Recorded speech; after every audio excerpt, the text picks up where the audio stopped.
আসসালামু আলাইকুম ওয়া ৰাহমাতুল্লাহি ওয়া বাৰাকাতুহু। পোনপ্ৰথমে আমি মিডিয়াৰ সমূহ কৰ্মকৰ্তাসকলক ধন্যবাদ জনাইছোঁ।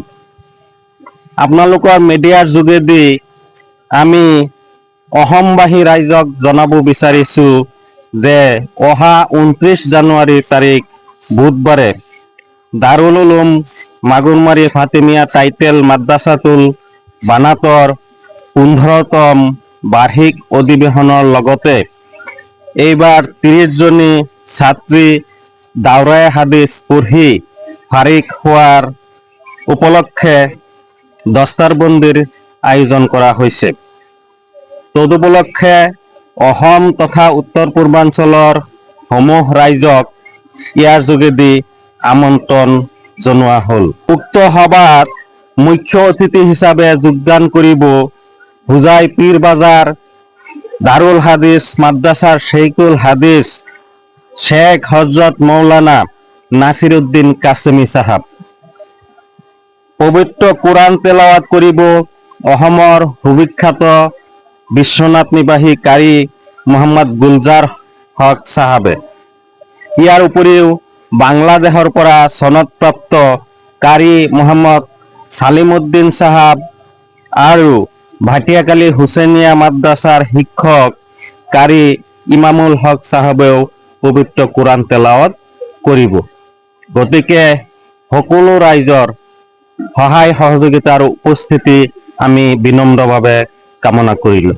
বিশেষকৈ আমি ৰাইজক আহ্বান জনাব খুজিছোঁ যে দাৰুল উলুম মাগুৰমাৰী ফাতিমিয়া টাইটেল মাদ্ৰাছাতুল বানাতৰ মেহফিল উপলক্ষে কোনো বজাৰৰ ব্যৱস্থা দিয়া নহয়। আজি আমি ইয়াত উপস্থিত হৈছোঁ এই কাৰণেই যে আমাৰ মাদ্ৰাছাত অহা ইংৰেজী 29/1/2025 চন আমাৰ মাদ্ৰাছাৰ এই দাৰুল উলুম মাগুৰমাৰী ফাতিমিয়া টাইটেল মাদ্ৰাছাৰ 15তম বাৰ্ষিক অধিৱেশনৰ লগতে আমাৰ মাদ্ৰাছাৰ পৰা এই বছৰ 30 জনী ছাত্ৰী ফাৰিক হৈ আলিমা হ'ব।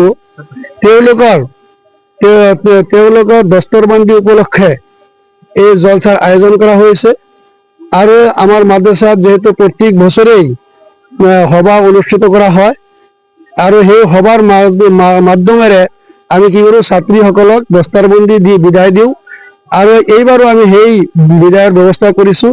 সেইবাবে আমাৰ জলসাহত আগত কোৱা বক্তাসকল আৰু কাৰীসকল উপস্থিত থাকিব আৰু বিশেষকৈ আমাৰ এই মাদ্ৰাছাত বিশ্বৰ শান্তিৰ বাবে দোৱা কৰা হ'ব বুলি মই সকলো অসমবাসী ৰাইজক আহ্বান জনাব। আজি আমি এটা কথা মেছেজ দিবলৈ পাই সুখী হৈছোঁ যে প্ৰতি বছৰৰ দৰে দাৰুল উলুম মাগুৰমাৰী ফাতিমিয়া টাইটেল মাদ্ৰাছাতুল বানাত প্ৰাংগণত আজি 15তম বাৰ্ষিক অধিৱেশনৰ ও দোৱা মাহফিলৰ আয়োজন কৰা হৈছে।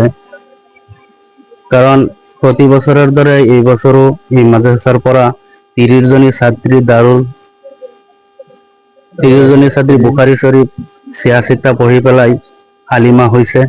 গতিকে তেখেতক আমি সুসন্মানেৰে আদৰিব লাগে, তেখেতক আমি দস্তাৰবন্দী দিব লাগে। সেই উপলক্ষে বিশ্ব শান্তিৰ কামনাৰে আমি 29 জানুৱাৰী বুধবাৰৰ দিনা এইখন মাদ্ৰাছাত আজিমুশ্বান দিনী জলসা আয়োজন কৰিছোঁ। এই বুলি আমি সকলো ৰাইজক আহ্বান জনাওঁ আৰু সকলোকে দাৱাত দিওঁ যে সকলোৱে যাতে আহি এই দোৱাত অংশগ্ৰহণ কৰে।